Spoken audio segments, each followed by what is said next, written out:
Good morning. Good morning to you guys online, and good morning to you guys in the Zendo.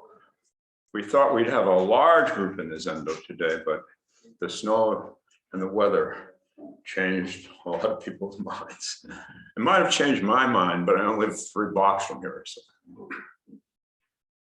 So. Good to see you all online and here in person. Hope nobody's car got stuck. So today I'm just gonna start talking. I'm not gonna give any preview. I'm gonna start with a quote by Nietzsche, Friedrich Nietzsche. "The snake that cannot cast its skin off has to die, has to die." This is the second turning of the wheel in Buddhism. And I don't think Nietzsche knew that. He might have, but I think it's doubtful. The second turning of the wheel in Buddhism is the shedding of our skins from the first turning. The first turning took place supposedly during Buddha's life, 400 years before the second turning. And that first turning is the Four Noble Truths, the Eightfold Path, no self, the 5 aggregates. That's the first turning. The second turning comes with the birth of Mahayana, which is the earliest sutras of Mahayana sutras, the Prajnaparamita sutras, which are basically skin shedding sutras. And the Heart Sutra is the most concise distillation of those sutras that we chant every morning. And those of you who remember the Heart Sutra, we go through in a very meticulous way and deny the reality of each of those early teachings. Anybody ever notice that? I didn't notice it because I chanted this for years without even learning the early teachings, which is interesting. Interesting. So as our layers of belief that harden us against each other in the world, but also protect us as they fall off, we are less rough. We're more sensitized. We're more alive.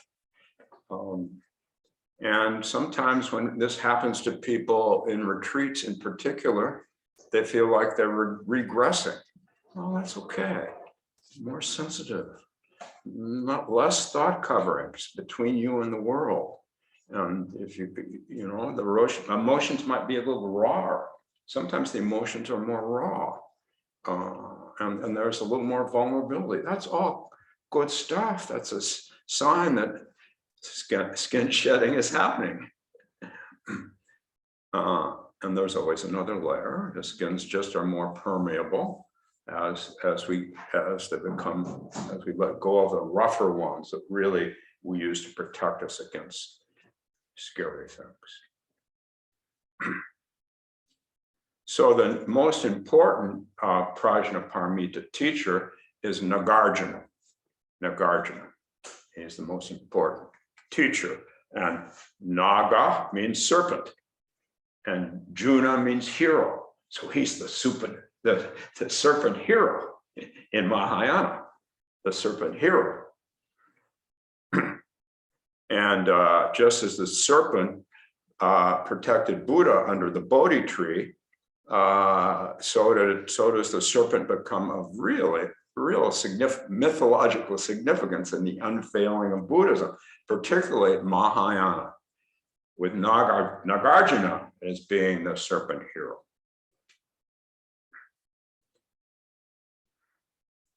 So supposedly Nagarjuna earned his name by winning the trust of the Nagas, the serpents, who protected all these Prajnaparamita sutras in an underwater cave for 400 years because people weren't ready for it.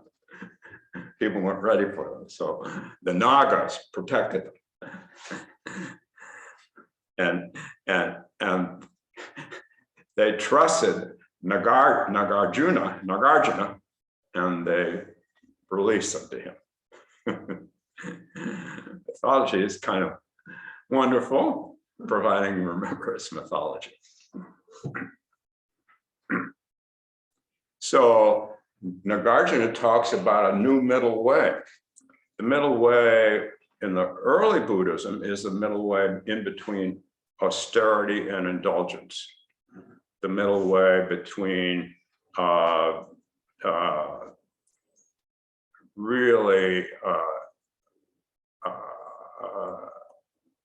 really limiting all of your sensory stimulation to just completely indulging.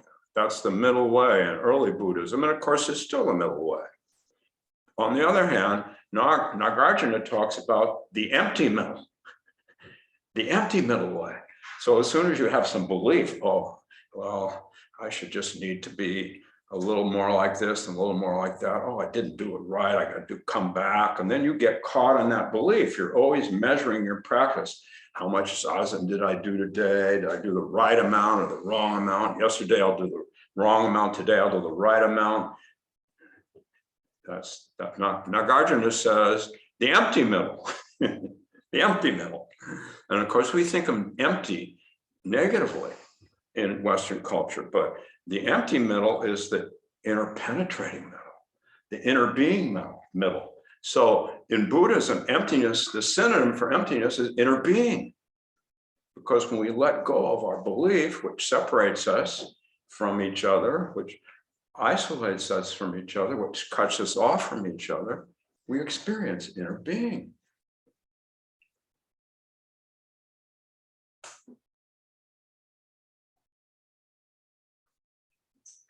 So Nagarjuna talks about, he doesn't talk about, he has a series of dialectical interactions with his disciples who come to him, in which he demolishes every belief statement they make. Some are his disciples, some are outsiders. He demolishes them. And he does it in a very logical way. So if I think, after all of my years of practice, that I'm more enlightened than any of you, or one of you in particular, that belief hardens, and it affects my feeling about you, my connection to you, because there's a screen. I'm the enlightened one around here, right? I'm the enlightened one. Look at me. I'm practicing 84 years, even though I'm not quite that old yet.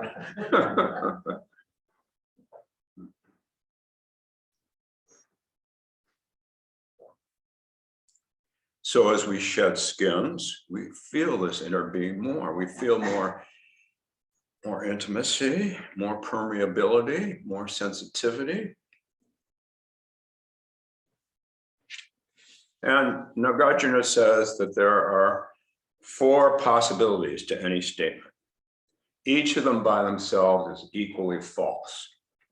This is called the Tetralemma. And I practiced with folks in the workshop I did a couple of weeks ago with the Tetralemma, and I did it 3 or 4 years ago with folks too, the Tetralemma. So a dilemma is either or. And with a dilemma, we're usually caught. We're trying to, but Tetralemma, 4 options, opens us up beyond the stuckness of either or. Either or is replaced by both hands, at the heart and at the hip. It's replaced through this practice. And in the workshop, the last couple of workshops I did, one, like I said, maybe 3 or 4 years ago, the pandemic has been weird because time, I don't know what happened to time during the pandemic.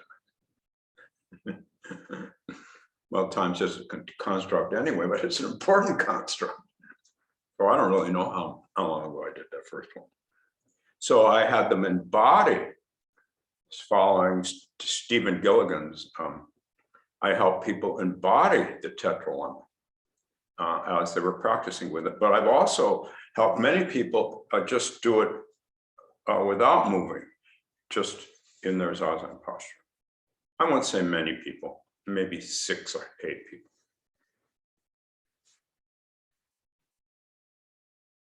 So we take a step in the 4 directions: north, south, east, west. North, south, east, west. And we're usually caught on one direction. Usually caught on one direction. Right now, most of us are caught on, get me out of this north and get me to the south.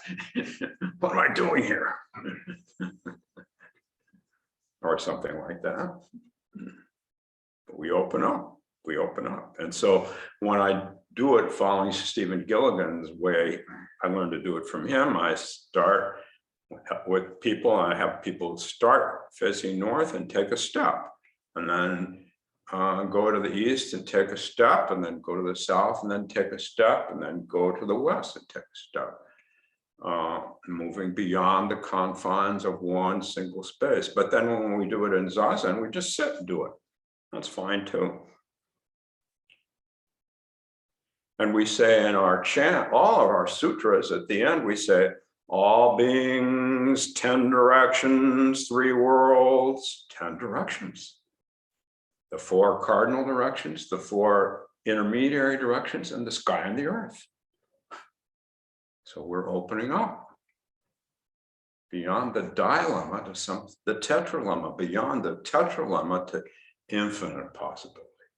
Because if we can open up beyond the dilemma to the tetralemma, then we can do just be alive, just be alive. So what about the, so Dogen calls this actional understanding, although he doesn't talk about the tetralemma. So let's say working with someone recently, she says, I'm depressed. She's depressed, the first leg in the tetralemma. But then she moves metaphorically, because she's sitting in front of me, I suggest to her and I help her till I'm not depressed. She lets go of her depression. She's here with me. If she was really depressed, she wouldn't be here. She's here, she's sitting upright, she's looking at me, she's articulate, she seems even to be enthused. She's depressed, she's not depressed.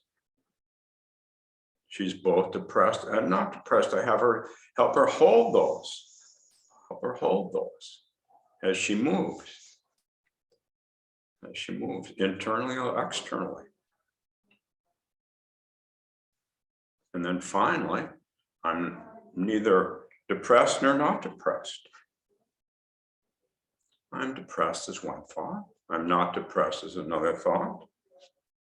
And thought is only a single component of a greater reality in which there's great openness, regardless of what's happening in the world, how many bad things are happening.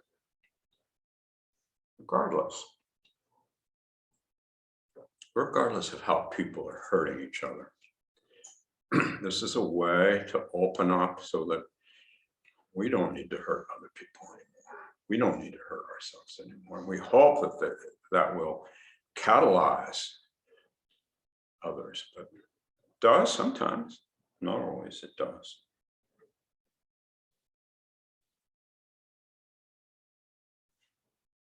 So this is about meditative awareness, isn't it? It's about meditative awareness and attentiveness, so that we learn to undulate with the resilience of the Naga. We learn to undulate with the resilience of the Naga. The more open and spacious our awareness becomes, the lot less likely we are to get caught by or even try to get away from our suffering. So we dance with the tetralemma. It's very hard to dance with a dilemma, with a dilemma. Very hard. We're stuck on one side. either this or that, either that or this. So the first step of the dance is to acknowledge where you're stuck. The second step is to entertain its opposite, embracing it as fully as possible. The third is to embrace both sides at the same time. This may take some effort. Yes, it takes some effort. The fourth is to release both sides. So last fall, what was it, maybe early September? One day I was energetically preparing to lead a retreat, followed by an 8-week practice period. And suddenly I had barely enough energy to get out of bed. I thought my Lyme's disease was all gone. I hadn't had any symptoms for 5 years. Came up. I physically and emotionally knocked off my feet and sad. Sad because I was really looking forward to doing the practice period, and I had to ask other people to step in and lead it. So, and I practiced what I preach. I don't always practice what I preach, but here I had a great opportunity. I had nothing else to do but practice what I preach, right? Acknowledge my suffering, acknowledge my sadness, acknowledge my exhaustion, and then move from that to gratitude for the opportunity to rest in my bed, in my warm bed, and not do anything at all. And then move beyond either or to acknowledge, experience, and feel both my suffering and my sadness and the opportunity to rest. And finally, releasing both sides and just being with what is. But the fourth one is not the enlightened one. It's all 4 directions. We all want south. It's a circle. It's a circle. We say the second turning of the wheel, the first turning of the wheel. It's a circle. It's a lot. It's moving. It's undulating, but it's a circle.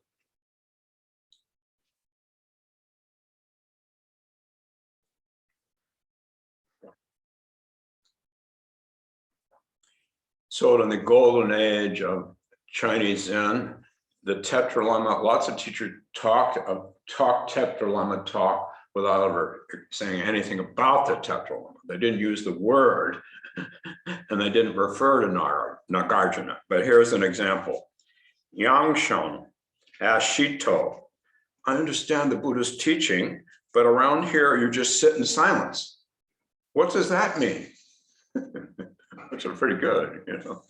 So all this teaching, and then we just sit in our butts and the cushions, and I guess I've graduated to a chair finally. Oh, maybe this is really advanced after all these years. Anyway, Yangshan asked Shito, I understand the Buddha's teaching, but around here you just sit in silence. I have a story about that, but I don't want to. I don't know how it. Well, there's a clock. 10:19, 10:20. Oh, well, I don't know if I did. Yeah, I'll tell that story. So we chanted the Heart Sutra every day when I was a young man in San Francisco and Palo Alto, and he never explained any of this stuff to us. Suzuki Roshi, my teacher, and I said to him once. I said, well, will you explain this to me? I don't understand this. We chant this every morning. And I said, it just seems all topsy-turvy to me. He said, no, I don't have time now. I have to help my wife later. And I asked him later this. And he said, oh, look how dirty that hallway is. I think we should sweep this hallway. And every time I asked him, he didn't do it. He didn't do it. And I actually had friends from my college who came to the Zen Center in San Francisco and they loved the sitting and loved him, but they said, what about this weird thing we chant? And I said, well, I'm trying to get him to explain it to me. And they didn't come back. They love the sitting, but anyway, why am I telling this? Well, I don't know, because it is part of what we do, but the more important thing is to do it, to give yourself to it, and then you're opening up beyond your idea of what should be or what should be. But it is good to learn it too. It is good to understand it too. And why did he not do that with me for like 3 years? I think for one thing, English was his second language, and it's very complicated to explain the Heart Sutra, even with 2 native speakers. And you have to understand, you have to see what's being deconstructed. How can you deconstruct something you haven't constructed first? So I think that, plus he wanted me just to have the experience, not to be in my head. I think, I don't know. He died, and then I never asked him. I could have asked him after he died, but I asked him a lot of questions since he died, but he never says much of anything. He never did in the first place, because he was teaching the Tetralemma. Big heart mind, beyond the dilemma. We get in all kinds of dilemmas. Yes, that's right, but we can always open up. We can always open up. So back to my story. Yangshang asked Shito, I understand the Buddha's teaching, but around here you just sit in silence. What does that mean?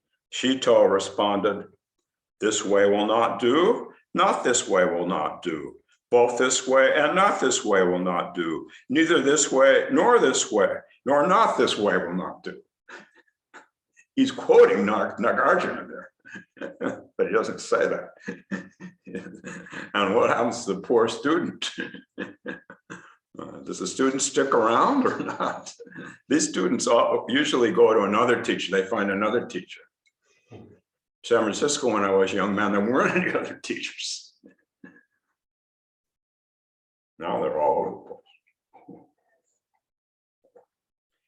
Neither this way nor not this way will not do. And then a tremendous laugh came out of the teachers. Hara, his big belly, his Tetralemma belly.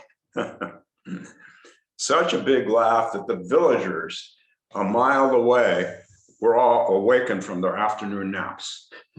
Suddenly and startlingly awakened.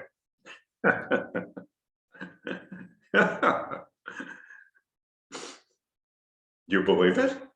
Or do you not believe it? Or do you both believe it or not believe it, and neither believe it or not believe it?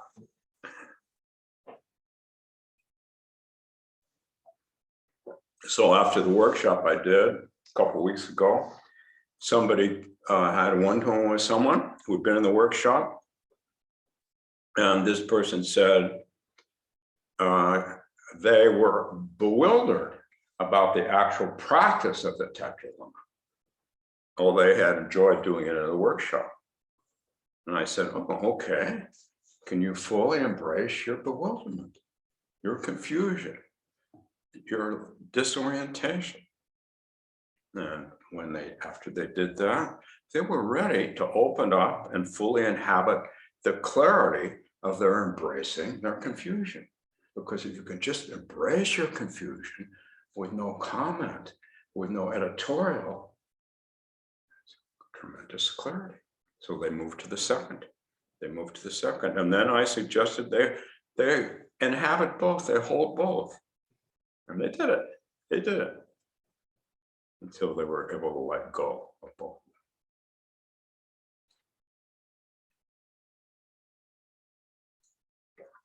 So there's an ability that we all have to experience a complete release in our bodies and minds. We have that ability. Is my suggestion. to you that you can do this too good to be true? Yes, it's too good to be true. But it's also not too good to be true. And it is too good to be true, and it's not too good to be true. And that's neither nor. Let's just sit here and breathe together.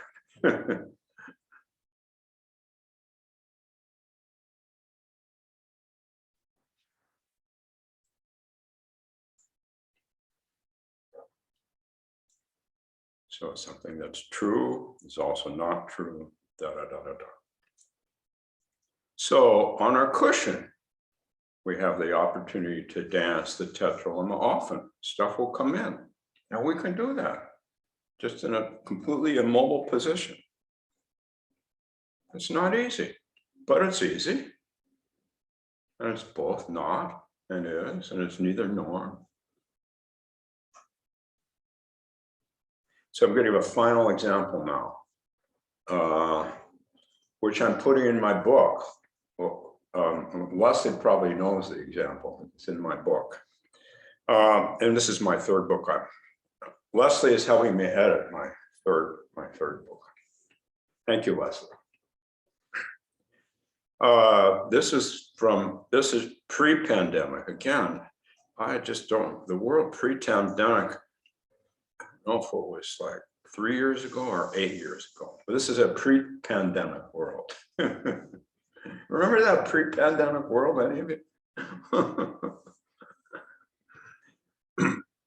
So this woman was she was a regular, she doesn't come here anymore. I hope she comes back sometime, but people just move. People move. And sometimes people are really into the practice and sometimes they're not. And then we have all these other centers now too, and all these online options. I'm surprised anybody's here today at all, because unlike me in San Francisco, where there is nothing else, you guys have all these options. Anyway, my final example. So this woman, after I've been meeting with her in one-to-ones for some time, she said to me, she wanted to tell me something. I said, well, what is it? She said, I'm a smoker. And I said, oh, you're a smoker? She said, yeah, I've cut down, so I'm doing less than a pack a day, but I'm a smoker. I said, oh, okay. And why are you talking so quietly? She said, well, nobody here knows it. This is a Zen center. I don't want anybody to know it. I just finally, I don't know why she said she finally shared it with me. I said, well, okay. She said, yeah, I'm a smoker and I hate it. And I'm embarrassed and I'm ashamed and all that stuff. And I don't want anybody to know. So you have to promise you won't tell anybody. Well, I'm a trained therapist, so I made a pledge, 30 years ago, never to share anything with anyone else outside of the one-to-one, whether it's Doksan or some other. And I'm pretty good at that. I hope I'm 100% of that, but I probably fell down once because, of the Tetralemma. If I think I'm perfect at doing something, then I'm also not. Just the way life is. So I apologize to people whom I didn't do it with, but I think I did pretty well. Anyway, I said, okay, well, I said, let's do the Tetralemma. I don't remember if we were studying Nagarjuna together. Maybe we were. So let's do the Tetralemma. And I want to support you in really opening up to your embarrassment, to your shame, how it feels in your body, what your thoughts are, really open up. So she did that for a while. And then I encourage her to take the second Tetralemma step, although this is not literally because we're just sitting in Zazen, meaning she's not stepping from the north to the east. I don't even bring up the directions because I don't want to get too intellectual about it. I encourage her to take the second step, to imagine the soothing sensations of taking a few deep inhales of the cigarette. She said, oh, you know how soothing it is. well, I really didn't know, but I guessed. I mean, I tried smoking once when I was 19 and I just coughed. I think I only tried it once, but I could tell it. And she said, yes, it's very soothing. And I said, well, inhabit that space. Be there with the soothingness that it gives you. Imagine you're with it. Take a few deep inhales right now of the cigarette, metaphorically. Relax. And she said, boy, this feels good. This is why I love it. I said, okay, good, good. Then I encouraged her to open up to both sides, aligning herself with both her desire to stop this icky habit that she was so embarrassed about, and her desire for the soothing sensations from the cigarette that she got. Plus, it was camaraderie. That was another thing she got. She went outside and she had a buddy to smoke with, and they did it outside and by nature. So that was another effect. Now, once well, I won't get ahead of myself. She did that, and that was all pretty cool. That was all pretty cool. And then she kind of went on and just lived her life. And I think that she stopped later because I think I was able to work with her to find other ways to be soothed.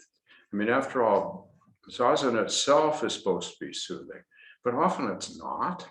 Often we get pain and we associate the pain with zazen rather than the experience of being soothed.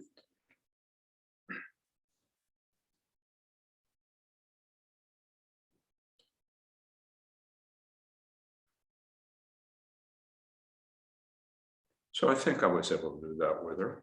I think I was able just to help her find other ways to be soothing, but I don't remember if she actually quit.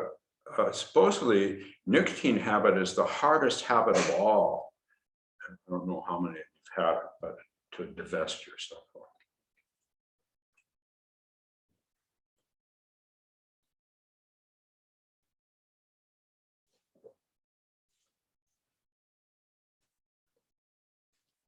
So I want to read my last quote here, which I don't seem to have a program in front of me, so I'm going to read it.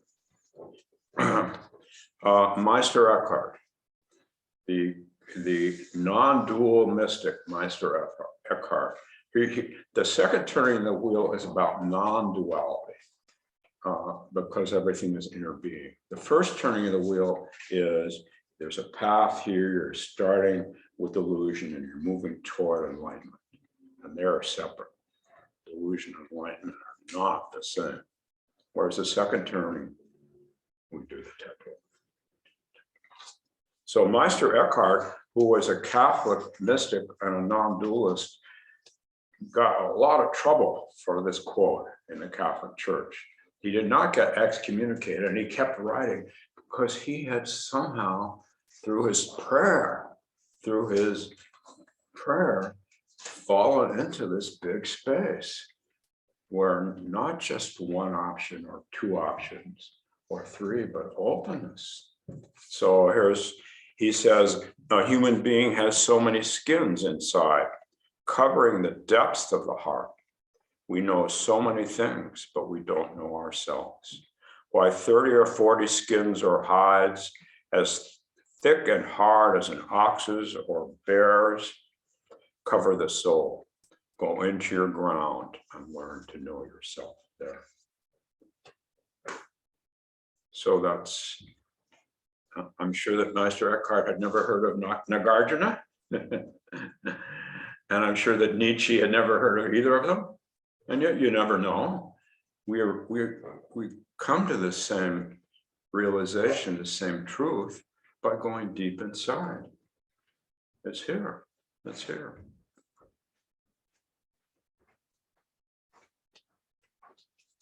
And I had something more to say, but I left my notes upstairs, so I think I'll just end.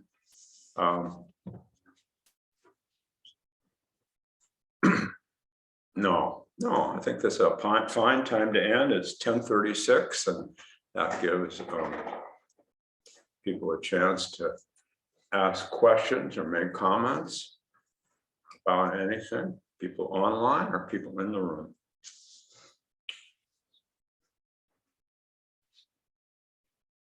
Aaron. So is the second turning of the wheel an expansion on the original concept of no self, or is it completely different? This, so the first turning of the wheel, could you guys hear him online? Yeah, you could hear him. The first turning of the wheel said that there are no self, that instead of a self, there are 5 aggregates, which I talked about last time, components of experience that make up the self. And the second turning of the wheel denies each of the 5 aggregates. The second turning doesn't say there's no self, so that the self actually comes back in, and this self comes back in as this big self that includes all 4 directions and infinite possibility. But as soon as it gets reified, then someone like Nagarjuna comes along, or Suzuki comes along and says, reified meaning turned into something. So, well, did you do I need to clarify that? Yeah. So the Heart Sutra actually denies each of the aggregates. It doesn't deny the self, because the self was denied in the first teaching, 400 years before that. And that first teaching said the self is made up of a multiplicity of experience, including our sensory experience, our emotional experience, and our intellectual experience. And there are 5 components of that. Well, those become rigidified. People believe in those. And then that becomes a new stultifying, limiting map that people have for their existence. And they're not able to open up. And we do this all the time. We do this all the time. That's why Tetralemma practice can go on forever. And that's why the circle, the second turning, is not that you finally get in the south and we're just all basking in the sun for the rest of our lives. It includes all 4. All 4. The wheel is always turning. It's a spiral. It's a spiral. As we practice, the spiral does become more really part of who we are.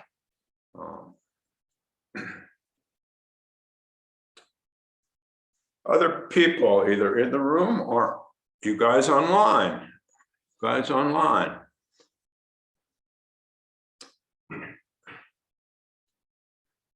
There are 45 of you online. Few of you are hidden, but some of you must have some question or comment to make.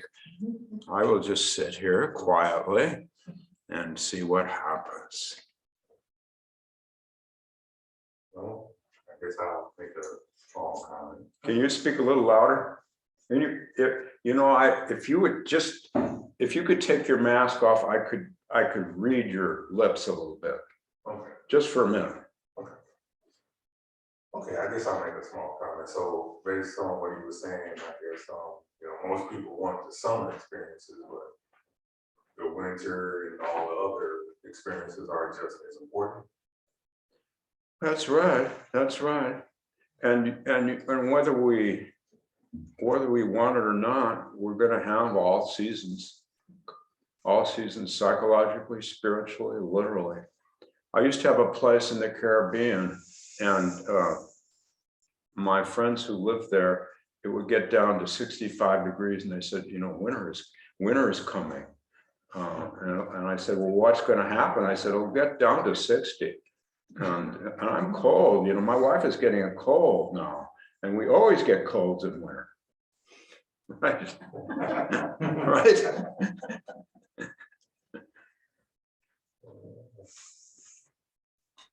Right? I have a comment.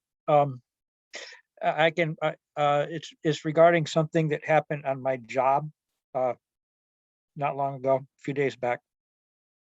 Somebody did something that that really made me very angry and disgusted, and I felt like I felt really like very much condemnation of this person. And then I didn't really realize what you were doing. I mean, what I was doing. But based on what you were talking about just now, there are, I was just applying what you were talking about to my attitude towards this person. And I realized that I was both right and wrong, and it was all based on my perception. And it,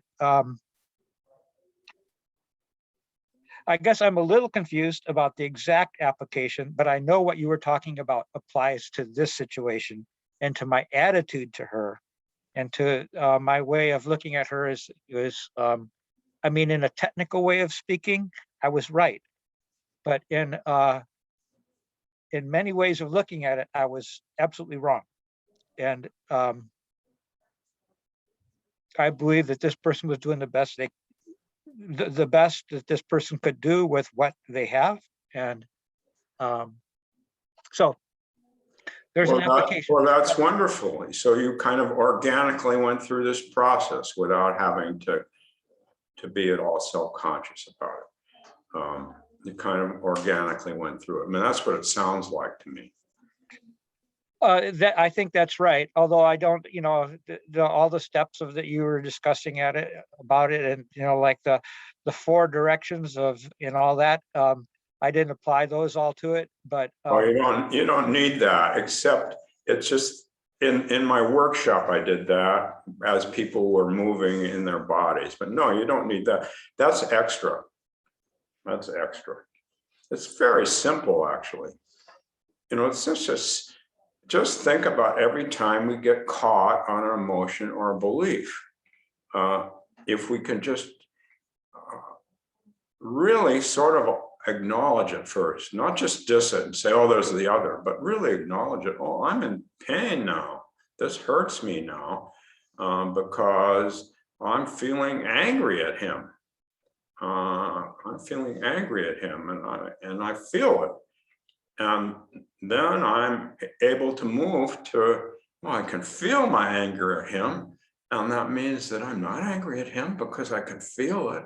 I can be aware of it. It's just a little bit, it's just here in my sensational body. I'm not angry, but then it's still in my sensational body. It's in my emotional body. I'll bring both together. I'll just be with him. I'll breathe with him. It's like what you said, and it was something that I've been thinking about lately, is that everything that's true is also not true. That's right. And I just love that. I love that idea. That's right. That's right. And when it's taught often very intellectually. And I'm trying to teach it in a deeper way, because it can be kind of a chess game. When you read Nagarjuna, sometimes it's like, who's the smartest chess player? But this is not about chess. This is about our lives. Does that make sense, Kent? That makes perfect sense. Thanks. Sure. So it's more of an attitude versus a.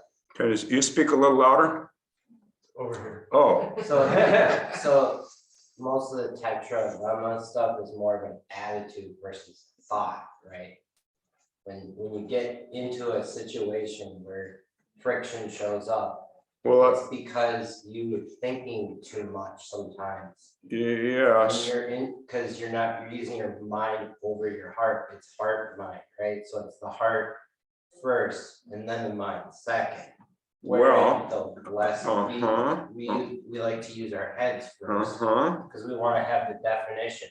Like everything now these days is all about Google fact checking, right? Yeah. How you're wrong, I'm right. Yeah. I'm right, you're wrong. Yeah. That's that duality. Yeah. So when you get into fights at work, sometimes it's the gift, the giver, and the receiver, and the gift itself is neither the giver or the receiver, but something in the middle, right? That sounds good. That sounds good. Let's remember that, Cause like I had something too at work where I was trying to tell somebody no.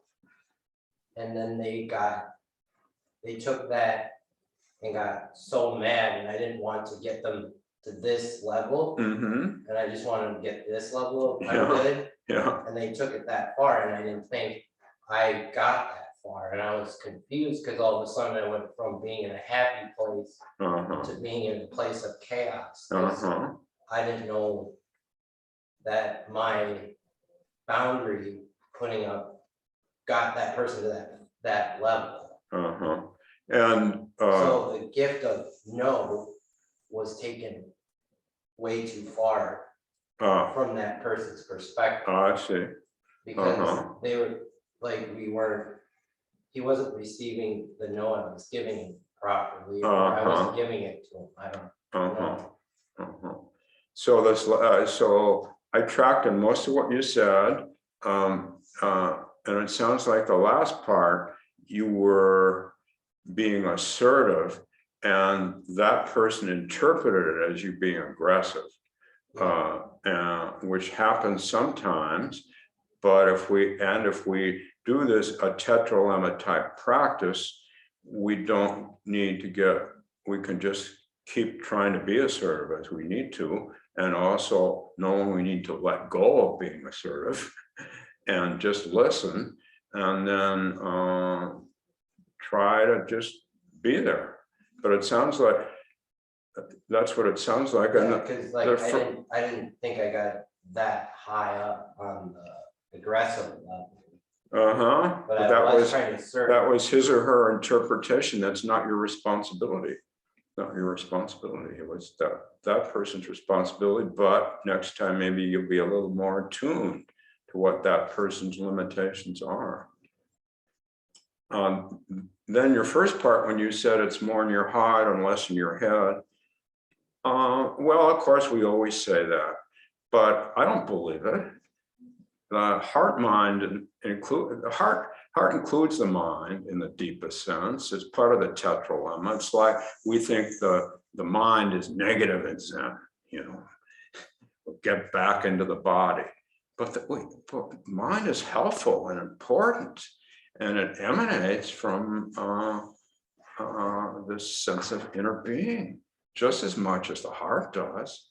So I use the term heart mind, which is chitta in Sanskrit, or shin in Chinese, or in Sino-Japanese, because I think that actually by doing this kind of practice, the heart and the mind realize that they're always together, that the mind does take off and forget.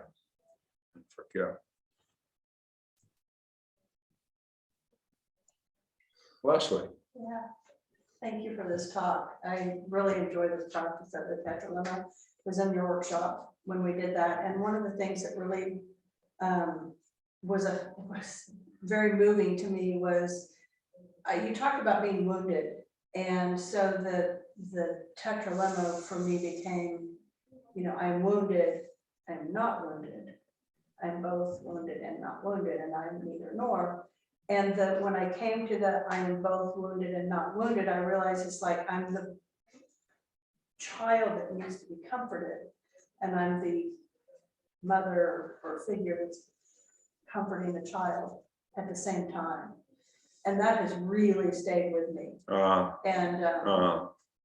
And I think it was partly because you had us do the moving. You think what? It was partly because we did the moving, the actual physical moving. And I don't know how many times I've reached back to that when things have seemed uncomfortable or painful. I can look at that part. There is a me that's not in pain. When there is a me that's in pain, if I step back and look, and that's what the practice has really done for me. Oh, good. I'm happy to hear that. Happy to hear that, Leslie. Let's see, time for one more from either the two-dimensional group or the three-dimensional group. I have a comment, Tim. This is Eileen. Oh, hi, Eileen. Yeah, just kind of a piggyback on Leslie. I was going to say that I was in your workshop last year, and I found this is to be a really helpful tool. And even just like this last weekend, I have a hard time kind of keeping my heart open. And I felt that a non-acceptance, I'll just say, somewhere. And I felt my heart really closing. And I use this tool a lot. I enjoyed also in the workshop, the movement part of it to get it in my body. And then after that, I'm able to just do it on my own through sitting practice or writing practice. And I found that, I was doing it again. I could hold heart not open, heart open. And then that led holding them in the same space together, letting them go, and then finding the false belief around non-acceptance. At least that was my pathway. Find them both around what? The false belief Uh-huh. around non-acceptance. Uh-huh. So just a plug that I have found this to be like a really useful tool for me as well. Oh, So I'm I thank you for bringing this back up again, because it's just nice to go over a refresher course of, what we learned in the workshop. So I appreciate it. Thank you, Tim. Oh, you're very welcome. How many years ago was it that I did that workshop? Well, I think it was just last year, wasn't it? Or No, it was last year, 2 years? pre-pandemic. Was it really? Oh, yes, it must have been, because we were, yeah, it had to have been, because we were in the Zendo. So well, He doesn't know either. there you He go. says 4 years ago. Okay. Well, that's really true. So there we are, loss of time. So yeah, so yes, thank you. You're welcome. All right, thank you all, and everybody have a good day. But you guys, I know you want to stay around for the Dawn's announcement.